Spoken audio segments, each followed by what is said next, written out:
online class with His Holiness Chandramauli Maharaj. Thank you all for joining. A very warm welcome to you. My humble obeisances to you. All glories to Srila Prabhupada. Hare Krishna Maharaj.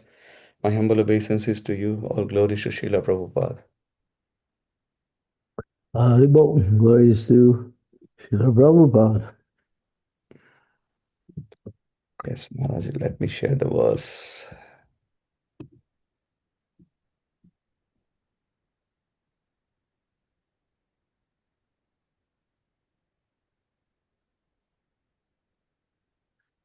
Yeah.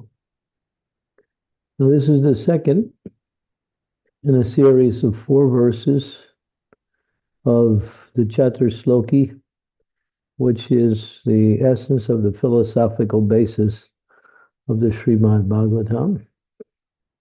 Om Namo Bhagavate Vasudevaya. Om Namo Bhagavate Vasudevaya. Om Namo Bhagavate Vasudevaya. Ritevatam yat pratiyeta na pratiyeta chatmane tad vidyaratmano mayam yata baso yata tamaha. O Brahma, whatever appears to be of any value, if it is without relation to me, has no reality. Know it as my illusory energy, that reflection which appears to be in darkness. Purport. In the previous verse, it has already been concluded that in any stage of cosmic manifestations, its appearance, its sustenance, its growth, its interaction of different energies, its deterioration and its disappearance, all has its basic relation with the existence of the personality of Godhead. And as such, whenever there is forgetfulness of this prime relation with the Lord, and whenever things are accepted as real without being related to the Lord, that conception is called a product of the illusionary energy of the Lord. So now we're hearing a description of the other energy of the Lord called the Bahiranga Shakti, or the illusionary energy of the Lord, which is the Maya energy which governs the material world. Because nothing can exist without the Lord, it should be known that the illusionary energy is also an energy of the Lord. The right conclusion of dovetailing everything in relationship with the Lord is called Yoga Maya, or the energy of union. And the wrong conception of detaching a thing from its relationship with the Lord is called the Lord's Daivi Maya, or Mahamaya. Both the Mayas also have connection with the Lord, because nothing can exist without being related to Him. As such, the wrong conception of detaching relationship with the Lord is not false, but illusionary. And now that will be given in the form of an example. Misconceiving one thing for another is called illusion. For example, accepting a rope as a snake is an illusion, but the rope is not false.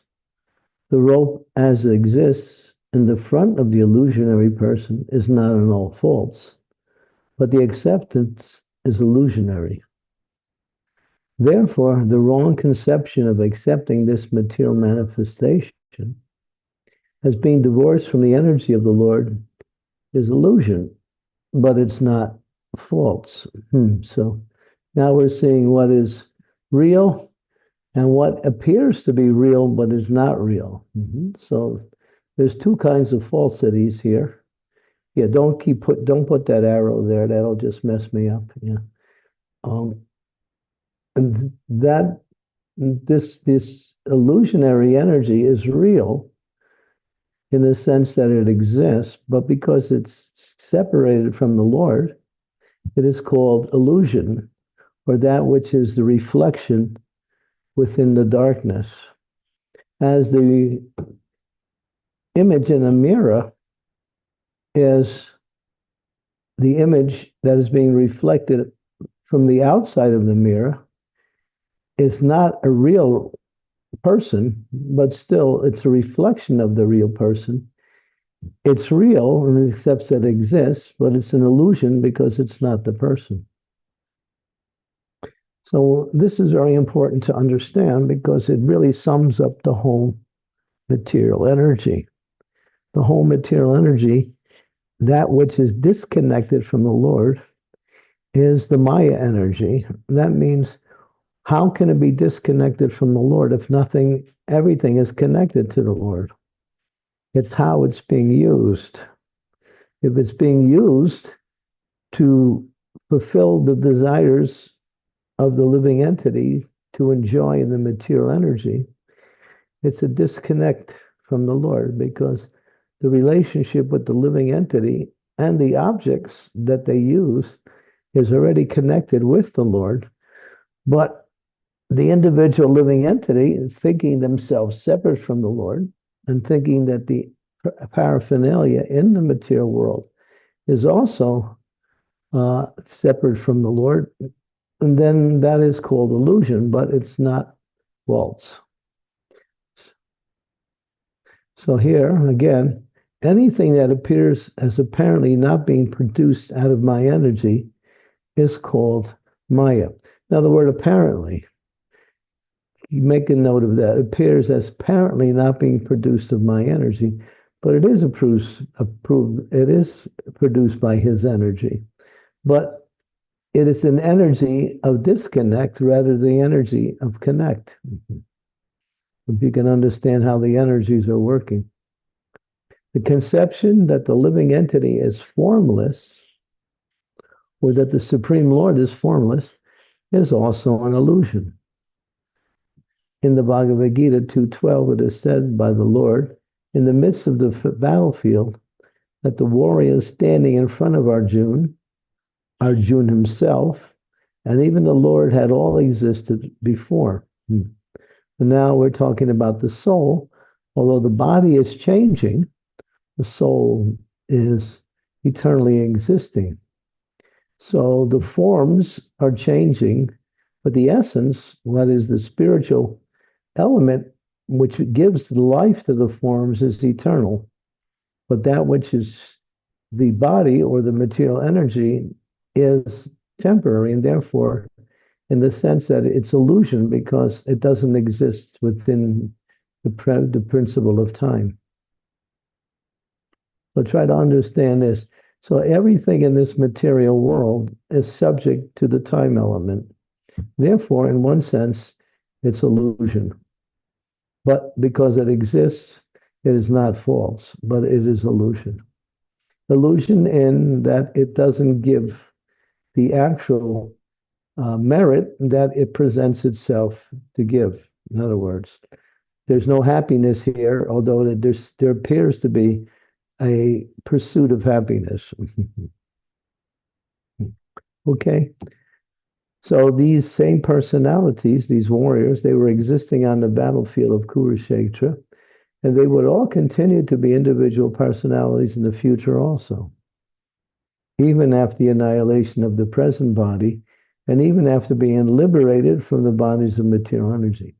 So this defeats the Mayavadi philosophy, who says that the living entity is ultimately an illusion, but he becomes a reality when he takes on his position as the Supreme Lord, or the Supreme Spirit, like that. So this is an important point, because all of us fit into this category. We are eternal, but this world that we live in is ephemeral and illusionary, and the bodies that we have are also of the same illusionary nature. So, and then it goes on to say both features of both the Lord and the living entity are never abolished. Only the influence of the illusionary energy, the reflection of the light and darkness, can, by the mercy of the Lord, be removed. So Maya comes, Maya goes. But the living entity is eternal, but may be manifested in different forms at different times. In the material world, the light of the sun is also not independent, nor is that of the moon. The real light is the Brahma Jyoti. So here it says that the sun and the moon get its light from the Brahma Jyoti, and they are not self-effulgent. But we see the sun as being full of effulgence. But where does it get it's mentioned here? It gets from the bodily rays of Krishna, which is called the Brahma Jyoti. That light diffuses from the transcendental body of the Lord, and the same light is reflected in various varieties of light, like the sun of the moon, the light of the sun, the light of fire, the light of electricity. All of these are reflections of the original light, which is the light coming from the body of the Supreme Lord. So the identity of the self as being unconnected with the Supreme Self, the Lord, is an also illusion. And the false claim, I am the Supreme, is the last illusionary snare of the same Maya, or the external energy of the Lord. So this manifests when the living entity tries to enjoy this material energy and becomes frustrated in their attempt to enjoy, but still that propensity to enjoy remains strong. Therefore, they come up with this idea, well, actually, I'm the Supreme, or I'm an element of the Supreme, which is just as good as anyone else. In other words, we are all the Supreme.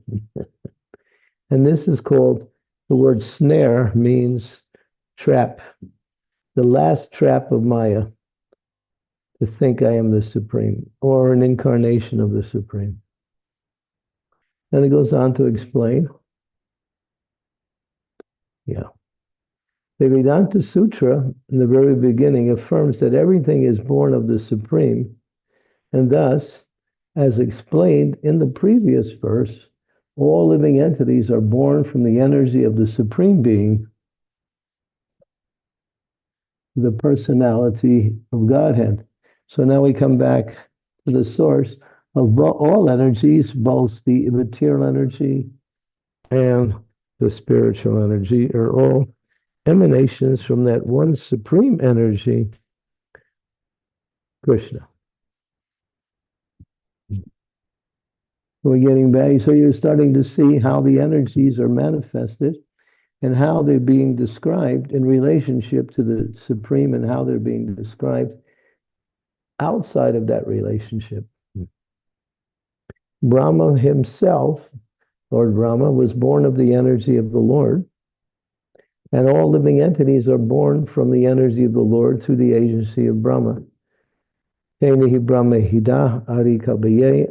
the original personality that was infused with transcendental knowledge to bring about, or to assist the Lord in bringing about, the next creation. So we are all, what we might say, products of Lord Brahma. He gives us the body that we had in our previous manifestation of creation, and now it is being again given by Lord Brahma. And none of this has any existence without being dovetailed with the Supreme Lord. So again, everything comes back to being connected with the Lord. Nothing is disconnect. But then Krishna says that reflection in darkness has no connection with me. So this is how it seems to be somewhat contradictory, but it's seen from different angles of vision. Each angle is actually correct. The independence of the living entity is not real independence, but is just a reflection of the real independence existing in the Supreme Being, the Lord. The false claim of supreme independence by the conditioned souls is illusion, and this conclusion is omitted within this verse. So we all can see that we are not independent. We are dependent on so many things for our existence. Persons with a poor form of knowledge become illusioned, and therefore the so-called, Prabhupada doesn't give them any credit. He says so-called scientists, physiologists, empiric philosophers, etc., become dazzled by the glaring reflection of the sun-moon electricity and deny the existence of the Supreme Lord, putting forward theories and different speculations about the creation, maintenance, and annihilation of everything material. So, yeah, it is the tendency of the conditioned soul to want to understand everything, but their understanding is not guided by real knowledge. Their understanding is guided by their limited senses and mind, who see things and reflect that reality, that affect what they see as the being the reality, which is just a reflection of the reality and not the reality. Here we go. The medical practitioner may deny the existence of the soul in the physiological body construction of a digital person, but he cannot give life to a dead body, even though all the mechanisms of the body exist even after death. Yeah. So it says that ultimately, if Krishna wants the patient to live, he will live. And even with the best doctor, if Krishna wants that patient to not to live, the doctor cannot do anything. And even without the proper medical care, if Krishna wants that patient to live, then that patient will live. The doctor is just an instrument to carry out Krishna's will. That's all. The psychologists make a serious study of the physiological condition of the brain, as if the construction of the cerebral lamp were the machine of the functioning mind, but in the dead body of a psychologist cannot bring back the function of the mind. So, yeah, the mind is just an instrument for interaction with the external energy. Just like some people say, well, the mind is ultimately, well, actually, they say they mix up the brain for being the mind. As here, the construction of the cerebral lamp were the machine of the functioning mind. So, but it's not that cerebral lump, it's the mind itself, and the mind is part of the subtle body. These scientific studies of the cosmic manifestation of the bodily construction, independent of the Supreme Lord, are different, reflective, intellectual gymnastics only, but at the end they are all illusion and nothing more. So we've been living in an illusion. We're living a lie ever since we got into this material world. Now we're hearing the absolute understanding of how everything exists and doesn't exist, and what is our relationship with everything. Because material life means illusion or ignorance. All such advancement of science and knowledge in the present context of material civilization is but an action of the covering influence of the illusionary energy. Haribo. So, at one time, Srila Prabhupada was in Mexico, and he was walking with his devotees, and they passed this huge garbage dump. You know, you see these used trash dumps that people throw their trash in. They're used big containers. So there was some writing in Spanish on the outside of the garbage dump. So Prabhupada turned to his disciples and said, "What does that say?" And then the devotee said, "Prabhupada, that says, place your trash here." Prabhupada said, yes, we should put the whole material world there. So it's just it's just an illusion. The illusionary energy has two faces of existence, namely the covering influence and the throwing influence. Now, this is very important for devotees. When we get under the influence of the material energy, we forget who we are. And then, due to that forgetfulness, we get thrown out of our connection or the conscious awareness of our connection with the Supreme Lord. And that is called the throwing potency. So Maya has two coverings. We see that also when devotees practice Krishna consciousness, they fall down from their practice, they get covered by Maya, and then they get thrown out of the annals or they get thrown out of the influence of the spiritual energy, and they forget what it was like to be in the spiritual energy. So Maya is like that, just like when you're in Krishna consciousness, everything is wonderful. When you get covered, everything is not so wonderful. And if you continue to fall into that covering, you forget about how nice it was when you were connected with the spiritual energy. And even though people will tell you how nice it was, this influence of the throwing covering, the throwing potency of the material energy will not allow you to understand what you did experience while you were in the spiritual energy. So covering potency, throwing potency. These are the two characteristics of the illusionary energy. And Prabhupada goes on, by the throwing potency, the illusionary energy throws the living entity into the darkness of ignorance, and by the covering influence, she covers the eyes of men with the poor fund of knowledge about the existence of the Supreme Person who enlightened the Supreme Individual Living Being, Brahma. So when we're under the influence of Maya, we can't understand anything. The identity of Brahma with the Supreme Lord is never claimed herein. Brahma is not the Supreme. He's an instrument to carry out the will of the Supreme. And therefore, such a foolish claim by a man with a poor fund of knowledge is another display of the illusionary energy of the Lord. Hiranyakashipu thought Lord Brahma was the Supreme Lord. Therefore, he prayed to Brahma for material benedictions. Brahma came, but Brahma couldn't fulfill his material benedictions because one of the benedictions that Hiranyakashipu wanted was he wanted to be immortal. And Brahma said, I can't give you what I don't have.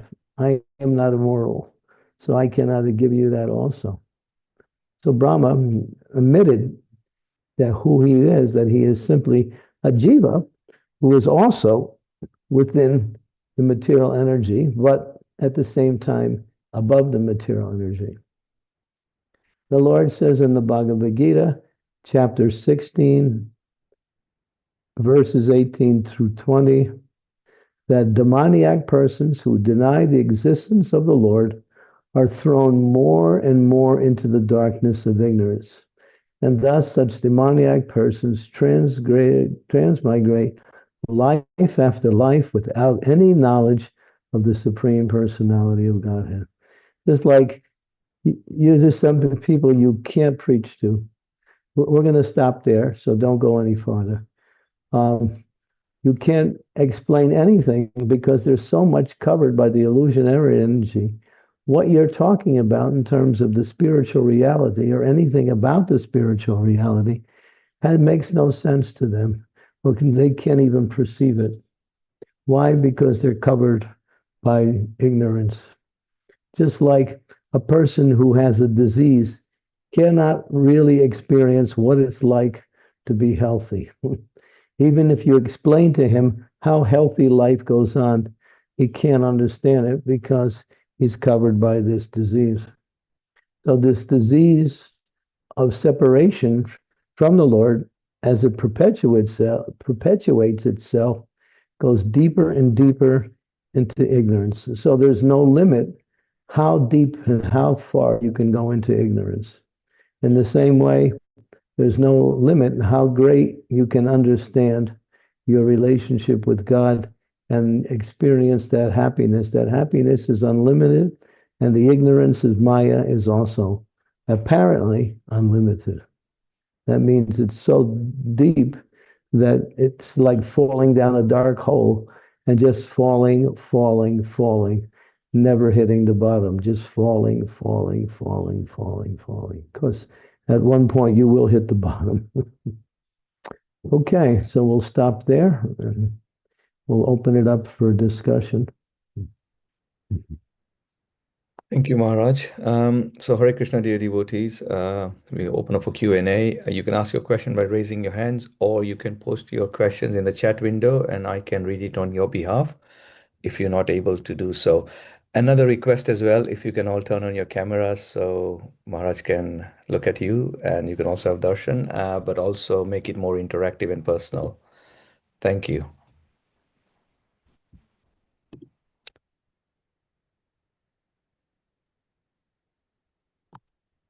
Hare Krishna Maharaj, I have a question till devotees contemplate. Maharaj, so is it that obviously the Lord's energy is absolute in the sense that everything is spiritual from Krishna's perspective, but because of our misuse, there is this distinction between material and spiritual energy. So if we are using this material energy or Mahamaya, so if something has been used in the service of Krishna, then that's actually, is it Yoga Maya? Is it spiritual energy? Or is it something different still in the classification, technically, Maharaj? It's it's classified as one of the what is called the Bairahiranga Shakti, or the external energy of the Lord. But as you mentioned, all of Krishna's energies are ultimately spiritual. But the external energy works in a certain way, works different than the um, internal energy. Therefore, the external energy can be used to facilitate the selfish desires of the living entity to enjoy in this material world, or it can be used to elevate that same soul towards the Supreme Lord through the process of bhakti or devotion. So the energy is all spiritual, but it works in a different way. Because nothing material can come from Krishna. Krishna is all spiritual. He doesn't produce material, means simply cut off or separated from the source. That's the difference between material and spiritual. What is connected is spiritual. What is cut off is material. And to reconnect it means to bring it back to its essence, spiritual. Thank you, Maharaj. This is clear.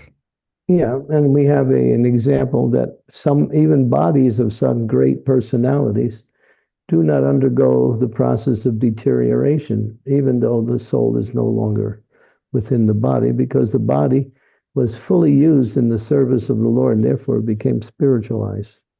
There are personalities that their bodies didn't deteriorate at the time of death.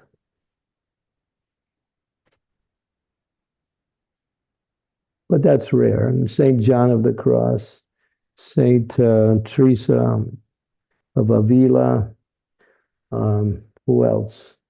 Ramanujacharya. All of these personalities, their bodies didn't deteriorate.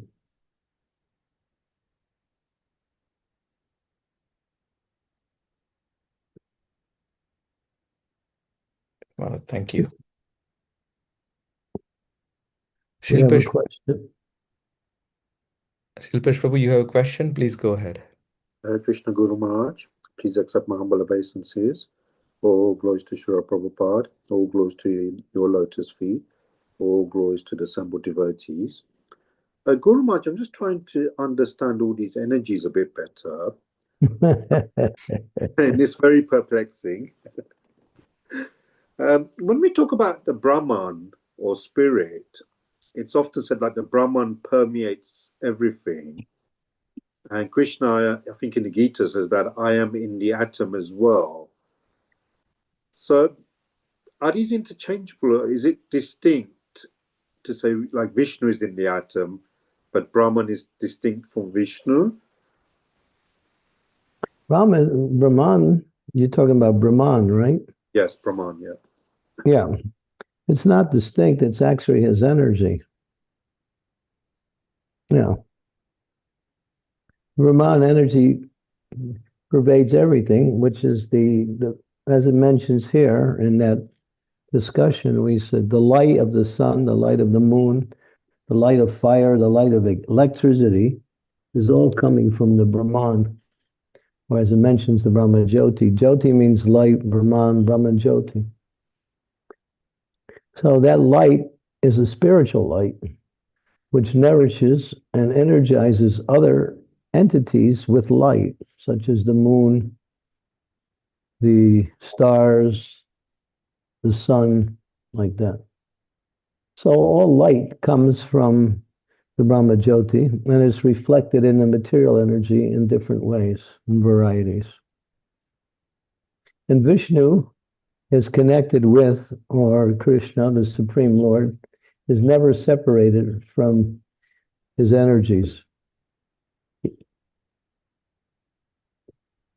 He's not even separated from the external energy, but he manipulates the external energy, whereas the spiritual energy is used to nourish the creation and to manifest all living entities within the creation. So we are of the nature of that Brahman energy. We are a particle of that Brahman energy, which is the jiva. Mhm.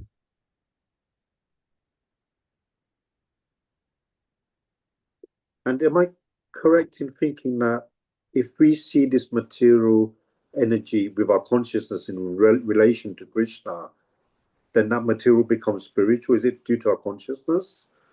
Well, seeing is one part, and using it in connection with Krishna brings it back to its actual initial uh, intention. You know, everything is meant for the service of the Lord.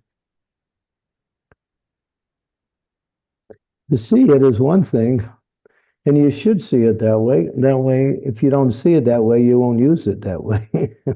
But you should see everything in relationship to Krishna.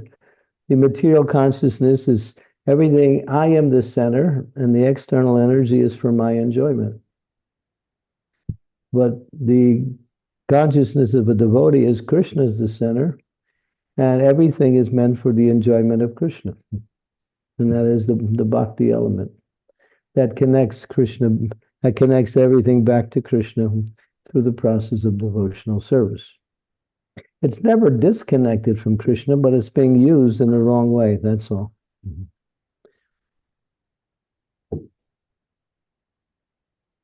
It's been used in a selfish way or individual way. Because the living entities has independence, and so we can follow the Lord, or we can use his energy to try to enjoy separately from the Lord. And therefore, we suffer because it's not that energy is not meant to be used for the living entities' enjoyment. But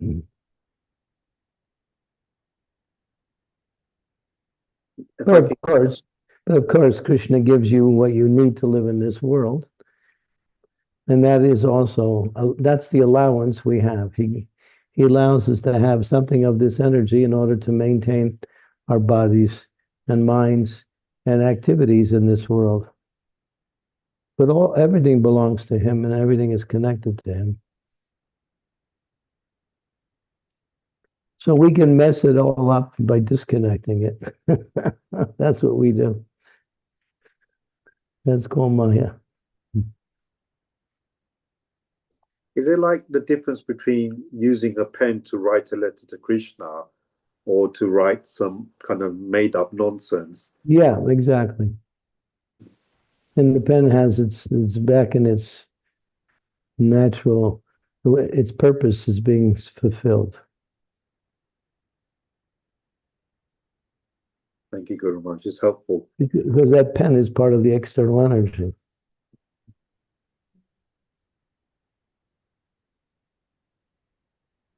Thank you, Prabhu.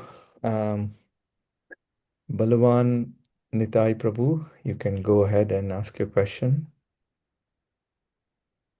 Hare Krishna, Guru Maharaj. Please accept my humble obeisances. All glories to Srila Prabhupada, Jai Shri Nityananda. Boy, it seems it's such a tangled, or in my puny human mind, it seems so tangled. I'm At least you admit it anyway. Some people won't admit it. sorry. As we're on this topic of Maya, Brahman, I came from the philosophical speculation world, right? I have 3 degrees in philosophy, and when I was coming up in this world, the first sort of Indian philosophy that I found at all was sort of, I guess we'd call Mayavadi philosophy, and in their conception, it seems that Maya is a total illusion. It's there's nothing real about it at all, and thus the snake and rope example that comes up again and again and again. And so I'm sort of curious and to see if it could be disentangled for me. Does Maya exist? I mean, is it a thing, or is it something that we as mortals are confused by? Or what is the sort of, I'm going to use a technical term, what is the ontological status of Maya? Is it truly an illusion? Is it an illusion just to our tiny psychologies? What is the status of Maya? How does it bewilder us? That is my question. Well, the energy is not an illusion, it's real. But how it works, it creates illusion. That's all. So you're seeing something and you're thinking it's enjoyable, but that's the illusion. Or the snake in the rope.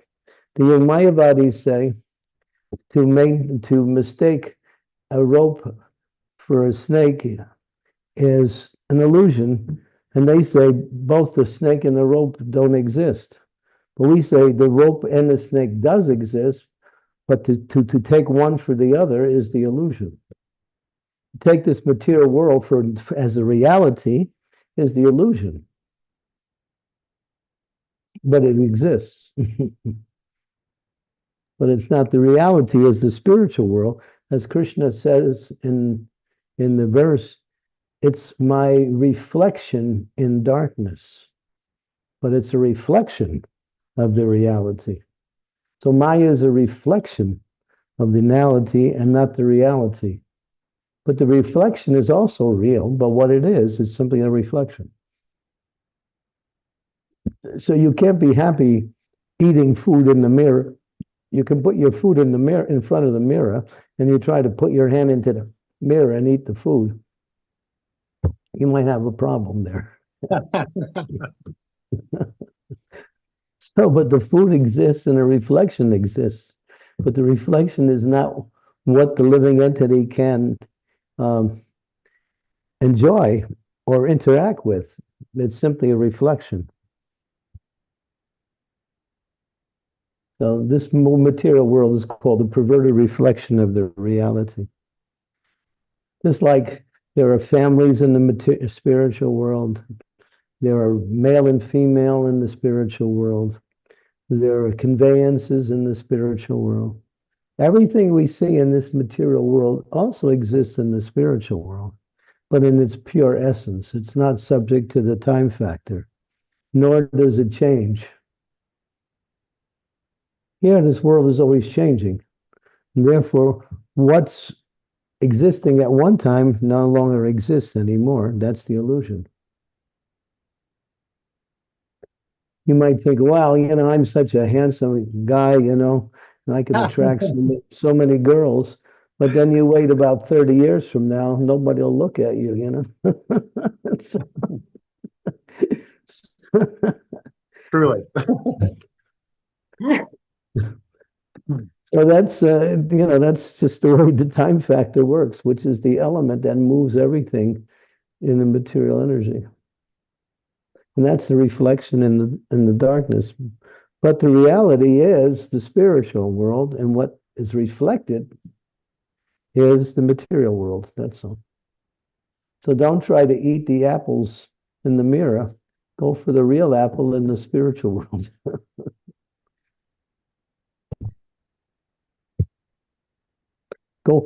Don't try to find happiness in relationships in this world.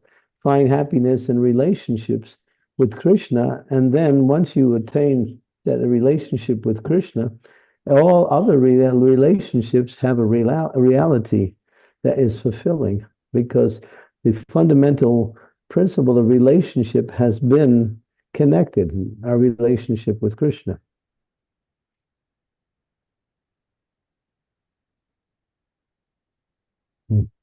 Nobody's happy in this world in relationships, right, because they're based on the body, and the body is not the living entity. Who's a father? Who's a mother? Who's a son? Who's a daughter? These are all names. None of these things fit the living entity's existence.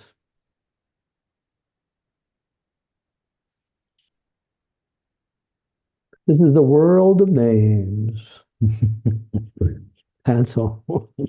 We just give different names to different things and different people. It's just names. That's all.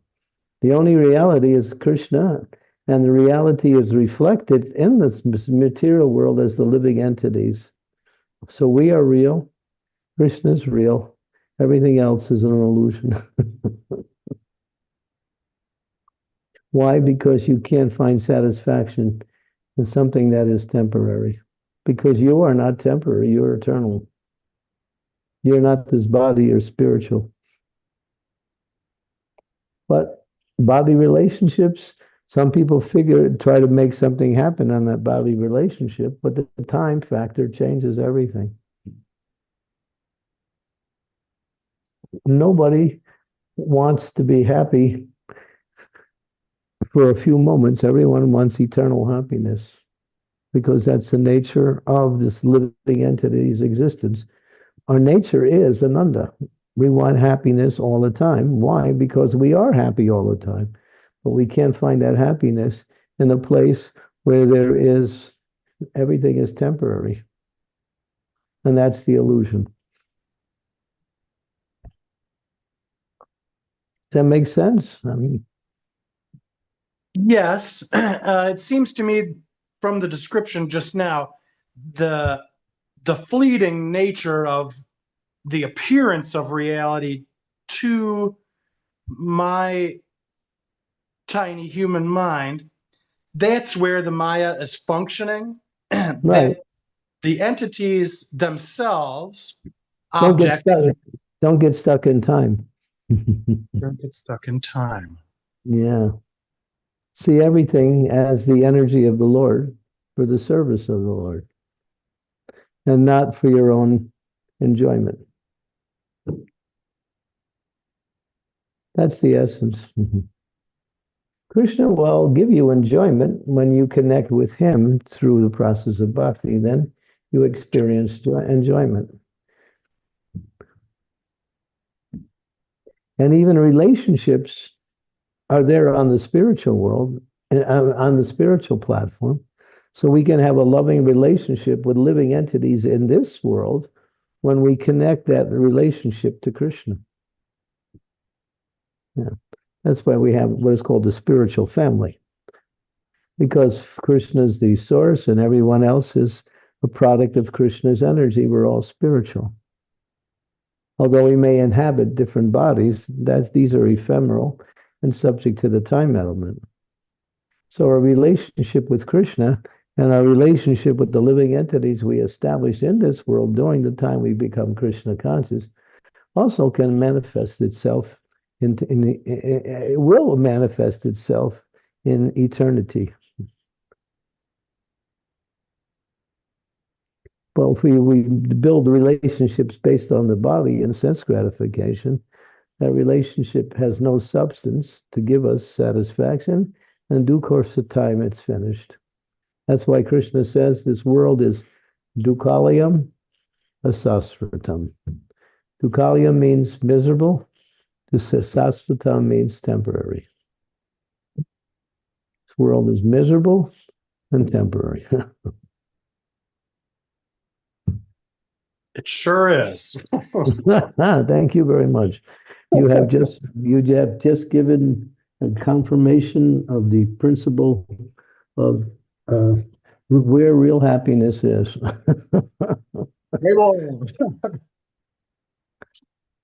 Okay.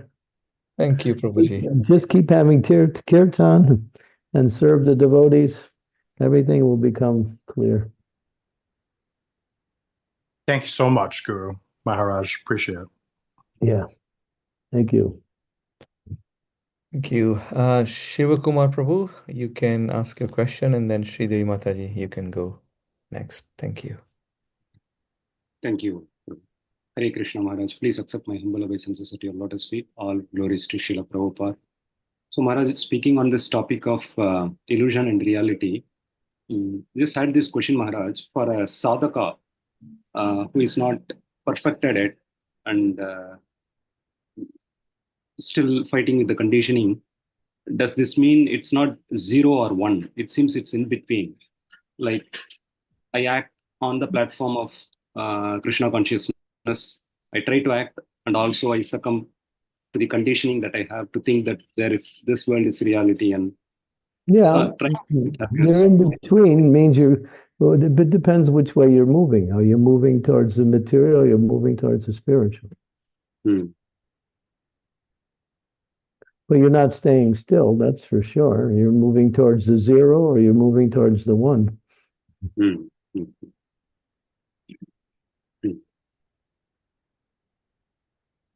So stay in the spiritual energy, and then it'll manifest itself as Krishna consciousness or pure spiritual consciousness. It's all based on consciousness. Where is your consciousness? Philosophy is a light in the right direction, but philosophy is not the reality or the experience. The experience comes when philosophy becomes mature, and it leads us into the spiritual realm. And then we experience that our true nature is being eternal, full of knowledge and full of joy, and we're connected with Krishna. But philosophy is not an end in itself. It's a light in the right direction.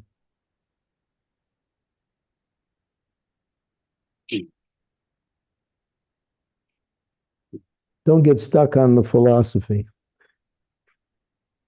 But what does the philosophy say? Jiva Sarupai Krishna Nityadas. You're an eternal servant of Krishna. That's the essence of the philosophy. You're nothing else but that. All other identities are something that you have to move through, work out, and then leave behind. You have to forget your Shiv Kumara. You have to forget you're a male. You have to forget you are whatever you do. It's all part of the external energy. Your real occupation is service to the Lord, and your real identity is pure spiritual energy. So depends which way are you moving. Are you moving towards the 0 or towards the 1? So when we get started in Krishna consciousness, we're moving out of the 0. But, the struggle is to adopt a proper understanding in everything we do in relationship to devotional service.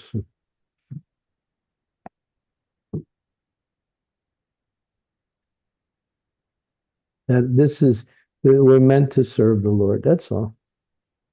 We can't create another identity. It's not possible. All other identities are false. They exist, but they're not us. They exist for some time and then they're gone.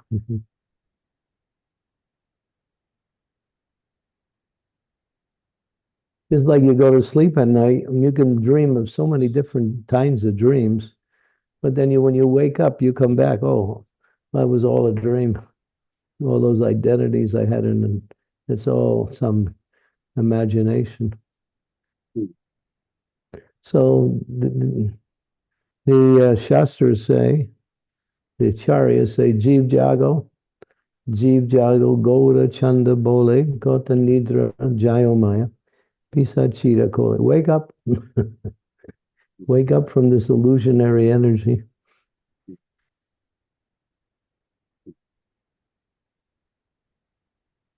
What is the waking process? Enechi asari maya nasi baralagi harinama maha mantra lao tumi magi. Chant all the names. That's the alarm clock. Don't hit the snooze button.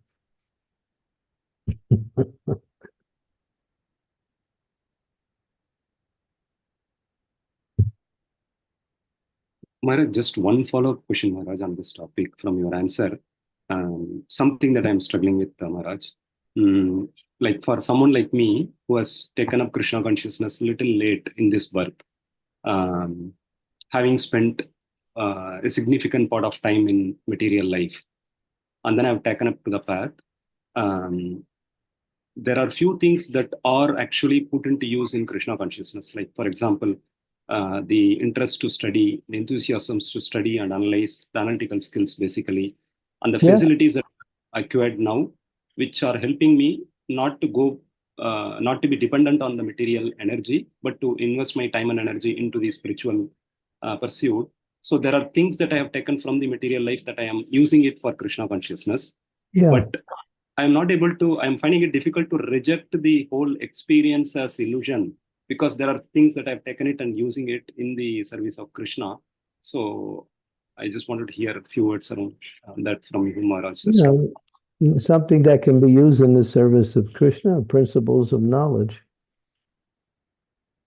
This material energy also, it gives you an experience of what you can learn to grow in Krishna consciousness. Just like, say you go to a university, therefore there is a kind of a disciplinary principle that you have to follow in order to, go through the classes, to take the exams. In other words, there's a discipline you have to follow when you enter the university. So that discipline, the principle of discipline, when applied to devotional service, becomes an asset in your devotional service. But where did you learn the discipline? In your university or in some other, just like maybe you've been into the army or something, you learn discipline there. So if by you learning something in the material world and using it in the spiritual world, then but that makes that object of now a opportunity for spiritual advancement, and not keeping us connected to the struggle of material energy. Yes. So they say you, if just like if you walk in certain places in India, there are thorns on the ground. So if you step on a thorn and the thorn gets stuck in your foot, and then how do you get it out? You take another thorn and you pluck out that thorn with that other thorn, and you throw both thorns away. So you can use the material energy to get out of the material energy.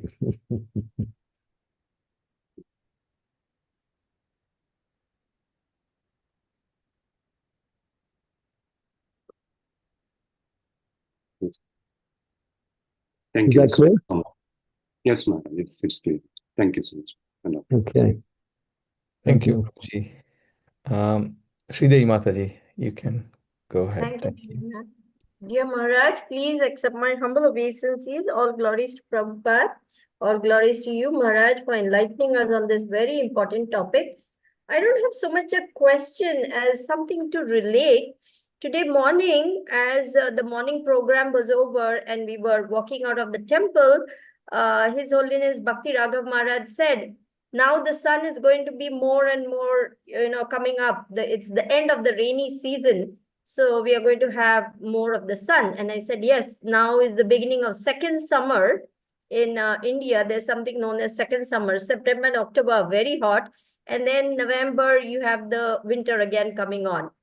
And I was just thinking about that verse in Bhagavad Gita, Matra Sparshas to Kaunteya. The non-permanent appearance of happiness and distress are like coming and summer and winter season. And Maharaj immediately stopped. He looked at all of us and he said, there is perfect weather in Golok Vrindavan. And it was just a reminder that all these things are here in this material world: heat, cold, this disease, that disease, this problem, that problem. But it's always wonderful in the spiritual world. He reminded us of that reality. Haribol. So get there. Yes, Guru Maharaj. I thanked him. I said, thank you, Maharaj, for teaching us the reality that all these things are, of this material world, but there is a real spiritual world where we belong and where everything is perfect. Yeah.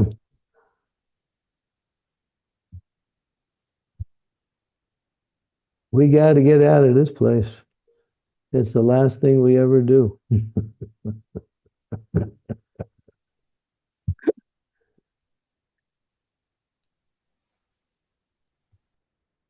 Yes, Guru Maharaj, you said it perfectly. Perfectly. Thank you, Mataji, for sharing that. Shilpesh Prabhu, you have your hands raised, and then Revati Mataji. Take Revati Mataji first. I can go after. Yeah, that's fine. Revati Mataji, you can go ahead.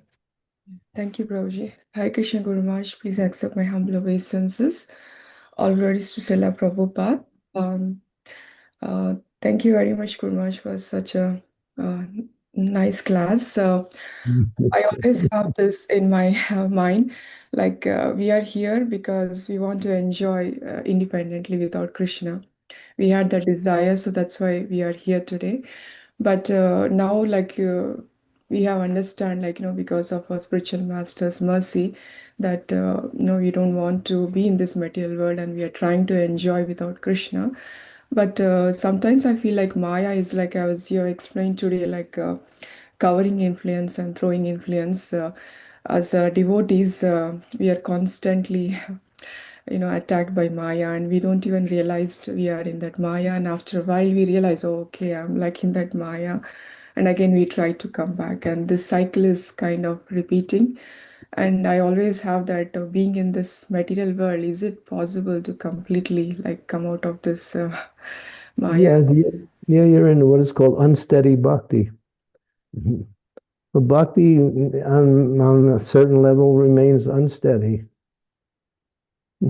So you're in and out of bhakti, or you're in and out of the experience of the spiritual energy back into the material energy, back and forth. But you continue on with the process, and then when you get to the stage of nishta, then the bhakti becomes steady. Although you're still connected to the material energy in some aspect, you're not going to be influenced by it. So yeah, Thou strata sadhu sangha bhajana kriya anartha nivritti nishta. Nishta means steadiness.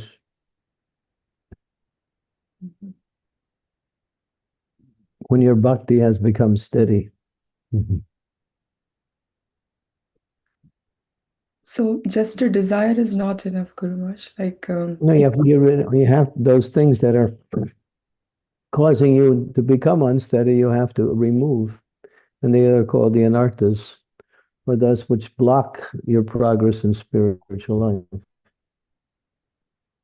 With the help of the spiritual master and with the chanting of the holy name of the Lord, you can overcome these, what we say, anarthas, blocks.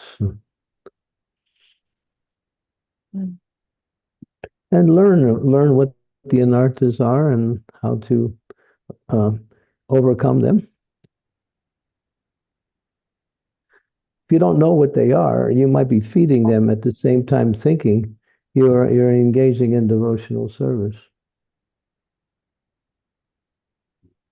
And just like it says, when your initiation is when you plant the seed of bhakti into the ground of devotional life. And then the watering process is hearing and chanting. So by watering and engaging in devotional service, by chanting and engaging in devotional service, the seed of bhakti starts to grow into a plant. But because the watering process is covering not only the seed, but the whole ground around it, there are weeds that also come up along with the actual plant. So these weeds are blocks. It's like if you see there's a tree, but sometimes a creeper will wrap itself around the tree and will suck out the energy of the tree. And the creeper is getting its same nourishment as the tree is getting its nourishment by the sunshine, by the watering process. But it's working contrary to the tree. So our bhakti is sometimes when we water our anarthas, we are fueling we're stunting the growth of our spiritual life. So make sure you know what the anarthas are and stop feeding into them. And there are many anarthas. Yes. Yeah. I'm not going to get into the anarthas now because that's a whole subject matter. But there are 16 anarthas, 4 categories of 4. Yes, Guru Maharaj. Yeah, I'm working on it. Definitely, I'll go back and spend time in understanding anattas. Yeah. Yeah, see where you're stuck. Yes, Guru Maharaj. Yeah. Thank you very much. Hare Krishna. Well, Hare Krishna. Shilpash Prabhu, you please go ahead. Guru Maharaj, I have a doubt that I hope you can destroy. I have no recollection of a spiritual world or my previous lives. How do I know, or how can I get that faith that there is life after death and that we are this eternal soul that, has a journey? what does Krishna says? Never was a time that I did not exist, and you nor all these kings nor in the future, so any of us cease to be. As the soul goes from boyhood to youthhood to old age, similarly the soul passes into another body at death. The self-realized soul is not bewildered by such a change.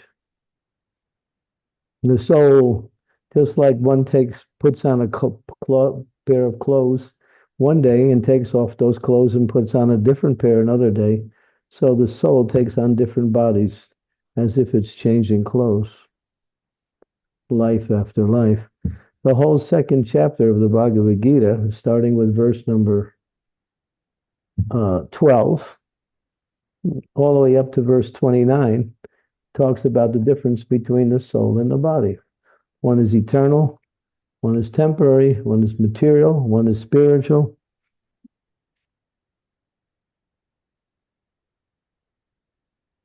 So you want an experience whether you want to find out whether you exist beyond this body or not. You want an experience. Okay, I'll give you a verse and a purport. You read that verse and purport and study it, and then you can see, based on understanding that verse and purport, we just passed it not long ago. It's the second canto, second chapter, verse 35.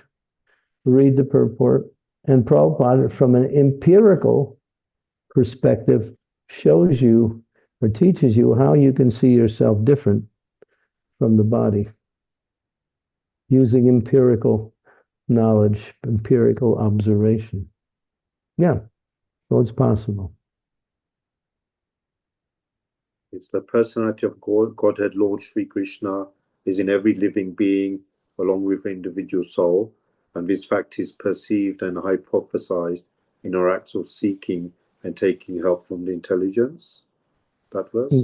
That's the verse, yeah. But then read the purport and it gives you the formula how to understand. Thank you, Guru Maharaj.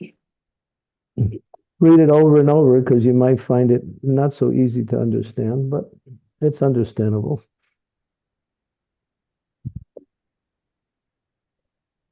Thank you, Shilpish Prabhu.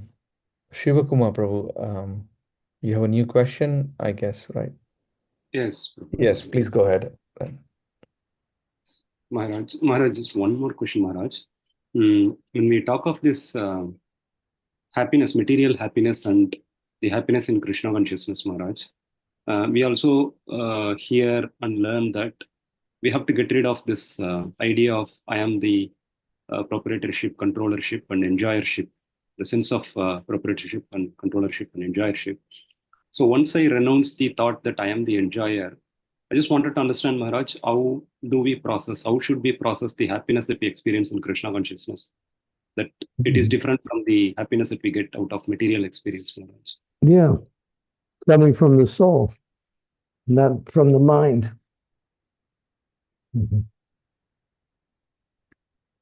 It's the happiness in Krishna.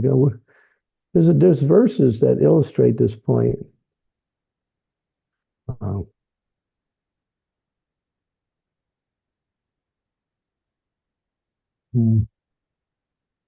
Spiritual happiness.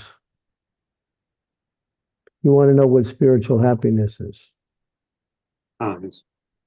I mean, I do have a little bit experience, Maharaj. I mean, we do have, but still I'm trying to understand how do we differentiate from the way we experience material happiness. That differentiation is not very clear, Maharaj, to have a clear vision in that. Material happiness is temporary. Spiritual happiness is on the spiritual platform. It's eternal. The experience may be similar, but experience is coming from different sources. One is coming from the apparent connection with the external energy through the senses, the mind, and the body. The other one is coming with the connection between the soul's connection with the Supreme Lord, who is the source of all happiness. When you connect with Krishna, that happiness is real happiness. It's real. It's like we had a kirtan yesterday, and even this morning we had a kirtan, and devotees were going mad. I was watching them. They were going mad. And I could see it was like, wow, they were tasting the happiness of the holy name. It was just, it was just so wonderful to watch. I was part of it. At the same time, I was observing the devotees as they were enjoying the kirtan.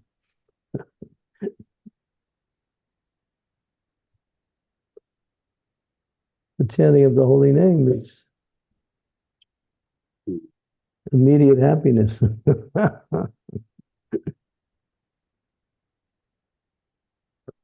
So yeah, it may look the same, but the experience is different.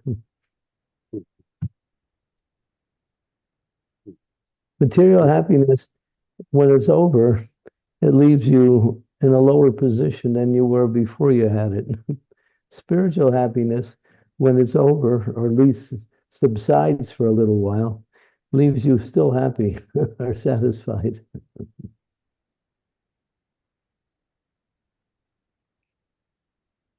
Okay.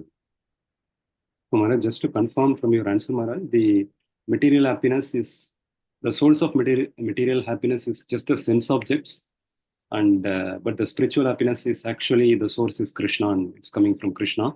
Although the means may be material. Means are never material. No, the means for spiritual happiness is spiritual. Okay. It may look like it's the same, but it's not the same experience. Okay. Go, where is it? Dinanath, go to Canto 5, Chapter 5, verse number 1. 551.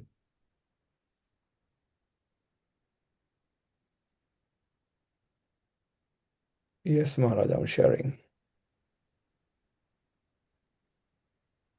Nayan deho deho bhajan nirloke kastan kama arti vidvujan ye tamo divyam putakaryenat sadvam sudyed yasman brahma sokyam twanantam. Somebody read the translation. Lord Rishabdev told his sons, "My dear boys, of all the living entities who have accepted material bodies in this world, one who has been awarded this human form should not work hard day and night simply for sense gratification, which is available even for the dogs and the hogs that eat stool. One should engage in penance and austerity to attain the divine position of devotional service. By such activity, one's heart is purified, and when one attains this position, he attains eternal, blissful life, which is transcendental to material happiness and which continues forever." Purport. In this verse, Lord Rishabdev tells his sons about the importance of human life. The word Deha Bhak refers to anyone who accepts a material body, but the living entity who is awarded the human form of life, human form must act differently from animals. Animals like dogs and hogs enjoy sense gratification by eating stool. After undergoing severe hardships all day, human beings are trying to enjoy themselves at night by eating, drinking, having sex, and sleeping. At the same time, they have to properly defend themselves. However, this is not human civilization. Human life means voluntarily practicing suffering for the advancement of spiritual life. There is, of course, suffering in the lives of animals and plants, which are suffering due to the past misdeeds. However, human beings should voluntarily accept suffering in the form of austerities and penances in order to attain the divine life. After attaining the divine life, one can enjoy happiness eternally. After all, every living entity is trying to enjoy happiness, but as long as one is encaged in a material body, he has to suffer different kinds of misery. A higher sense is present in the human form. We should act according to the superior advice in order to attain eternal happiness and go back to Godhead. Shall I continue, Maharaj? It's quite long. Let me see. Yeah, and he's showing how Yan Maitunaga Magriha Medi Sikam. Yeah, the human life is not, he's shooting down the whole idea of material life. But he says, practice penance and austerities. What is that penance and austerities? Chant the Hare Krishna Maha Mantra. Eat prasadam, not just food. Engage in activities that are connected with Krishna and forget about trying to enjoy in this material world. So these are austerities. In other words, give up what you want to do to enjoy in this world and accept the activities of devotional service. That's an austerity. And that will help you achieve the divine consciousness, which, as it says, Brahma Sokyam Twanantam. Twanantam means eternal. That happiness in spiritual life is eternal. It's never ending. That's the difference between material happiness and so-called spiritual happiness. That's the difference between spiritual happiness and so-called material happiness. Yeah. So there's happiness on the spiritual platform. Go for it. Stop trying to get the happiness in this material world, which is like is like a drop of water in the desert. That's all it is. Achapala Sukala, Lagi Re, Baja Huremana, Sri Nanda Nandana, Abhaya Charana Vindure, Tula Bhamanava, Janama Satsange, Tohara Eva Sindure. Chapala Sukala Lagire. Chapala Sukala. Chapala means flickering. Sukala means, in this case, happiness, flickering happiness. This life is flickering, and the happiness that comes with it is also as flickering. Okay. How many times do we have to make the same point? Stop trying to enjoy this material world and engage in devotional service. It's that simple. All this philosophy is to get you out of your illusion and get you back to the reality.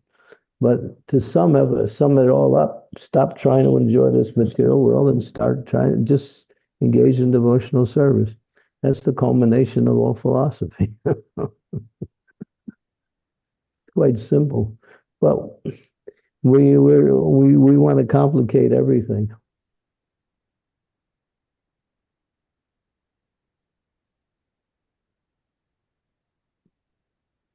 The material world is just it's a confusing place. Nobody knows who they are, and nobody knows what's gonna happen next.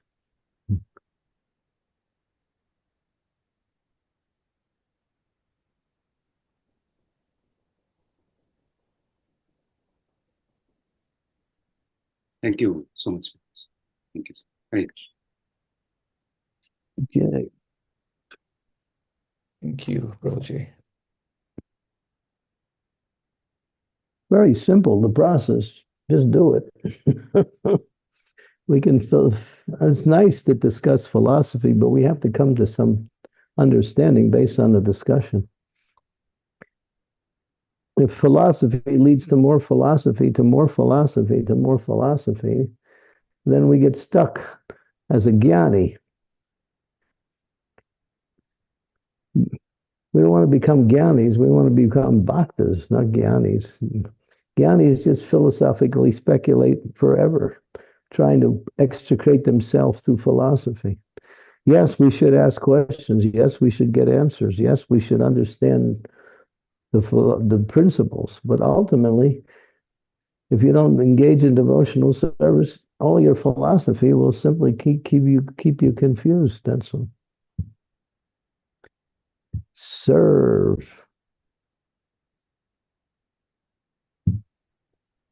That's why it says bhakti starts when one engages under the guidance of a spiritual master.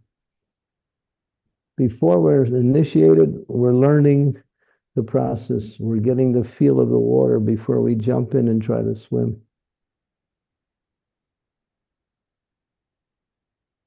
Take initiation from the spiritual master, or at least work under the guidance of the spiritual master. Initiation may be the next stage. And then what does he do? He gives you some service. Do something for Krishna. Chant the holy names. Use your mind, use your intelligence, use your resources, use your everything that he's given you, and find ways to use that and to serve the Lord.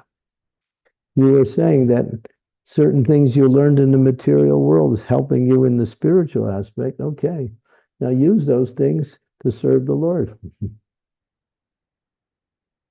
Don't just stop at the philosophical level and try to figure it all out. Yes, we should understand things, but the next stage of understanding is application. If we don't apply the knowledge in a practical form, it remains theoretical. And if it continues in that way, we actually forget.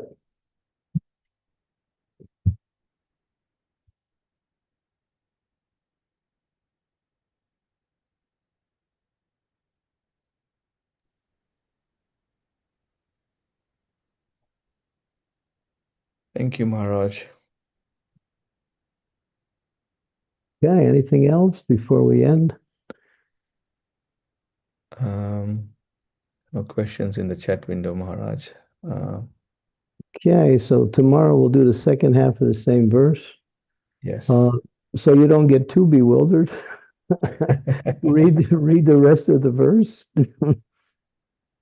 The next paragraph says, a sane man, begin with that paragraph, a sane man, and continue to the end of the purport. And that's the discussion for tomorrow. We're not, when we saw couch potatoes, we sit and discuss philosophy all day. But we have to gain something from the philosophical knowledge that we can connect with and then use it in a practical way by serving Krishna.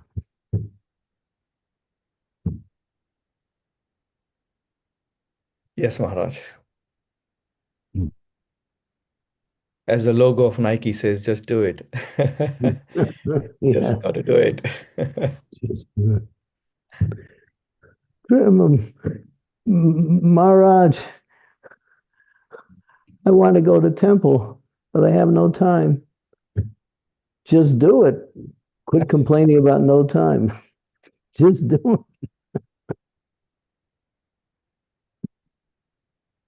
Maharaj, I want to chant my rounds, but I got so many things to do. Stop doing those other things and chant your rounds. When people say, I want to do something, but I can't, that means they don't want to do something. Understand that point. I want to do something, but I can't, that means they don't want to do it. But they use the excuse, I can't do it. That's just an excuse. You can do it if you want to. And when it comes to Krishna consciousness, you can do anything that's in line with spiritual life because Krishna is there to help you. You're not alone. But the question is, do you actually want it? Or are you saying you want it and you don't want it? But at the same time, you can't say, you're saying, I can't do it. That means you don't want it. That's a reality. So when you say just do it, that's the principle of devotion. Dive in. Go for it.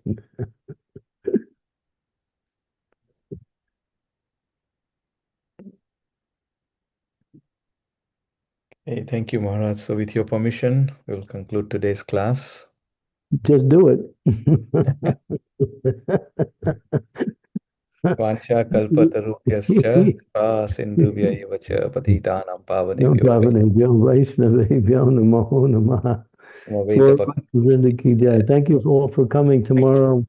Please come back and we'll